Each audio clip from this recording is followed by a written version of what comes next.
Dan Snyder was never, ever, ever going to sell Washington's NFL franchise. Never. The Fenway Sports Group was committed to the Liverpool soccer team forever and ever and ever.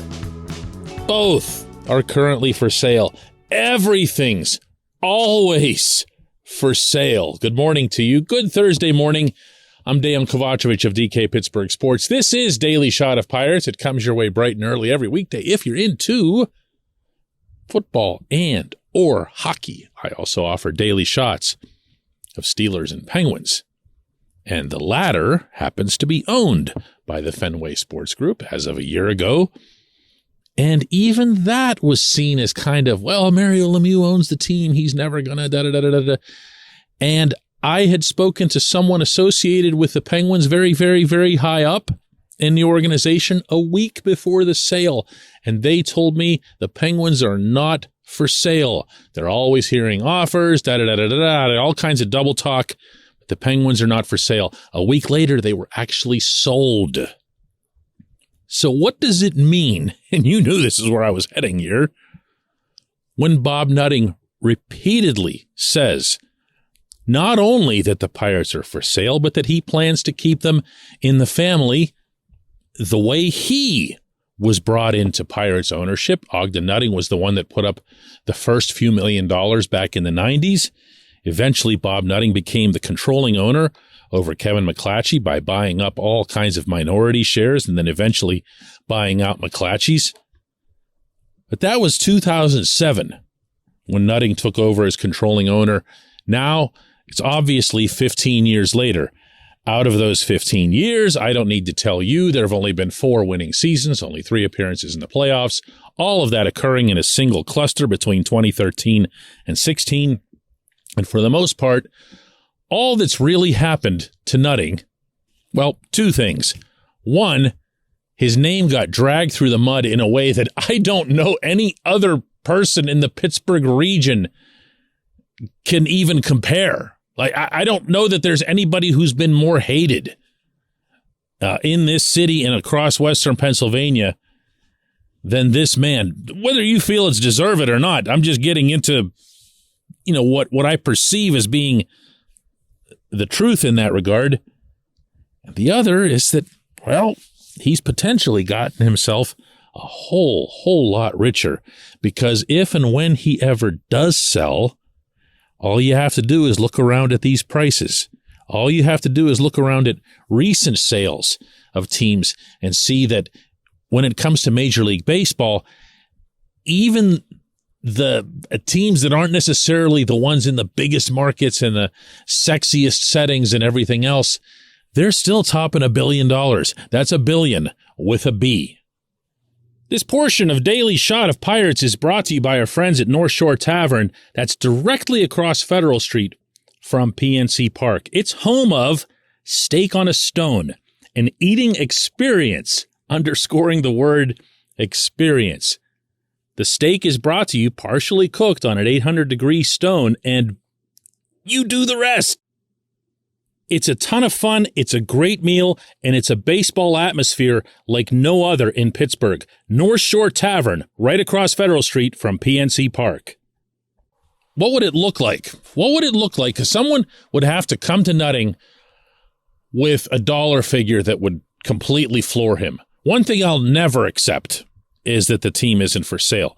And that's partly, but not entirely, because Mario and Ron Burkle once approached him, and he met with them in secret until I found out about it, and had a discussion, and it was about money, and he turned down the money, which was at the time $300 million a few years ago. Now, obviously, would have been a pretty nice deal for Ron and Mario, huh? So he was open to it. He wasn't slamming the door on it. He just didn't want anybody to know about it. No one anywhere would turn down at least listening to an offer on an infinitely, microscopically smaller scale with our little business, with DK Pittsburgh Sports. I tell people all the time, it's not for sale. We're never going to sell it. It's our family thing. This is a legacy thing. We're not doing. But do you think really that if somebody came to me and said, hey, here's like Amazon in exchange. You know what I mean? Oh, what am I going to do? Go, no, you can't have it. It's just not how it works. It's not reality. So what would it look like? Someone or multiple someones in the Pittsburgh area would have to cobble together a conglomerate, a group. Unless you have somebody who's just so independently wealthy and so very much wants to own a Major League Baseball franchise. They don't particularly care where. They want one that's got a nice ballpark, that's got some history to it. You know, in a lot of ways, the Pirates are kind of nice for that sort of thing. You don't have to go spending $3 billion, $4 billion, or whatever it is that the Commanders are going to get in Washington, which I'm seeing some numbers approaching $7 billion. The NFL is a different beast, though.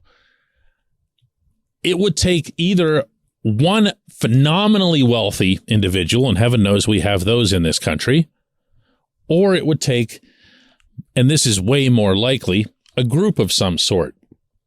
Ryan Reynolds, the actor, Canadian actor, made some noise in the past week about wanting to buy the NHL's Ottawa Senators, and he showed up at a Senators game a couple nights ago in Ottawa and got himself a nice big round of applause from the fans whenever he was shown on the scoreboard. Do you think he's made $700 million, $800 million, which is what an NHL franchise generally costs? That's what the Penguins sold for. Or do you think he would just be one of those guys who would be able to go from rich guy to rich guy to rich guy and say, hey, I'm leading this group. Would you like to be part of it and be a part owner of an NHL franchise? And that's when they chip in X amount. And you can get rich people to do stuff like that. Rich people love having their playthings and having a luxury suite and, a special parking spot and being treated like a king when you go to a game, meeting all the players and all that other stuff. You can find enough people to be part of something like that. What would that take in Pittsburgh? Here again, we're talking about $1.5 billion. You need to floor him. You need to move him from a position where he wouldn't sell, where his default mode is that he doesn't want to sell, wants to someday pass it on to his daughters, You'd have to move him off of that. And at the same time, you don't want to lose your mind on it. You don't want to lose all of your wealth. The only reason you're even involved in a discussion like this. There are people in our city, in our region, who have a lot of money. There are expats who have a lot of money. But to organize them, to get them to work together, to do it in a way that doesn't make nutting in advance get defensive and put up barriers, And on top of that, when you hear from at least one of those types of people, Mark Cuban, and he reiterated this just a couple of years ago in saying that the franchise is flat out not for sale. I have no reason to even talk to them. I'm told that it's not for sale. Then you wonder if maybe that position from a few years ago involving Mario and Ron might have even hardened since then. When we come back, J1Q.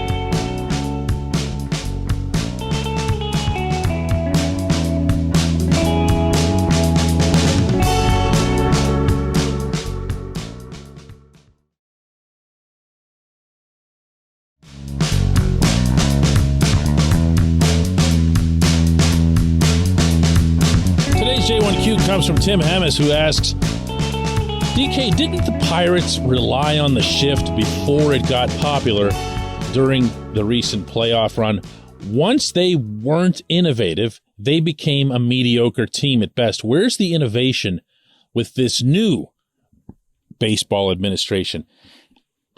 Tim, I at the time, and I know what you're talking about because I was there for the game in San Francisco where Lasting's millage was shifted 5 miles over towards center field, even though the Giants had a dead pull hitter up, a guy with a career of doing nothing other than pulling the ball. And sure enough, he pulls the ball and it plops right to where a left fielder would be stationed 100 times out of 100. If anything, that left fielder would be even more toward the line than where he was, and the Pirates lost the game on that play. And I wrote about this, obviously, that night, and I heard from Neil Huntington the next day trying to explain to me what it was that they were trying to do with this hitter and everything else. And I heard him out. I understood there was a certain pitching approach that they were taking. That's one thing a lot of people don't realize that happens with shifting. Shifting couples with a pitching approach, meaning if you have all your fielders set up for a guy to go oppo, then you're going to pitch him to go oppo. You're going to throw the ball outside to a right-handed hitter. The pitch wasn't executed, and therefore the hitter was able to put the ball where he wanted. I understood that, and I appreciated the explanation. However, it was still really stupid, okay? You don't have to overthink this stuff.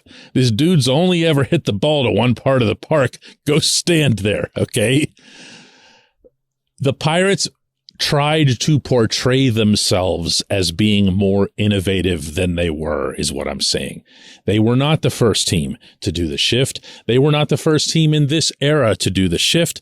And they were not the first team to do things historically in the shift. You can go back and watch games from 1971, from 1960, and I have a lot of those, which is why I'm referencing them, meaning the full games of the Pirates World Series championships in those years, and you'll see shifts.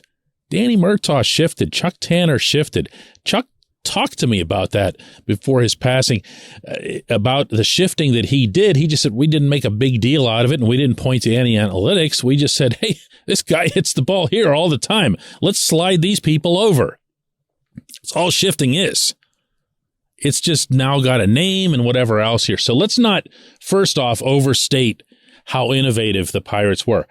That said, where you've got me with that question that you raised there at the end is, why don't the Pirates become that team that tries hitting for contact? Because the launch angle thing isn't exactly working out for them. They don't hit anywhere near enough home runs for their home runs to matter. They've got some guys who look like they could be contact types. I keep citing Ji-hwan Bae, but there's more than him. And if you de-emphasized the launch angle and the home runs and just turned this into a team that could kind of, Tony Gwynn, Rod Carew, Pete Rose its way into scoring runs, you'd be creating something that no one else has to face. So when the Pirates come to your stadium in 2023 or 2024, you'd be like, oh man, these guys, we got to change up everything we're doing. Just a thought. And I'm with you. I don't get the sense that the Pirates do a whole lot of stuff where people from around baseball would go, whoa, that's pretty smart, the way they do with the Rays. And I understand also that the Rays win, and therefore everything that they do is magnified, whereas the reverse is true with the Pirates.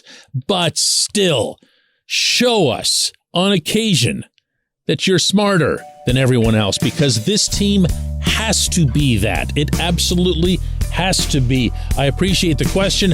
I appreciate everyone listening to Daily Shot of Pirates. We'll do another one of these tomorrow.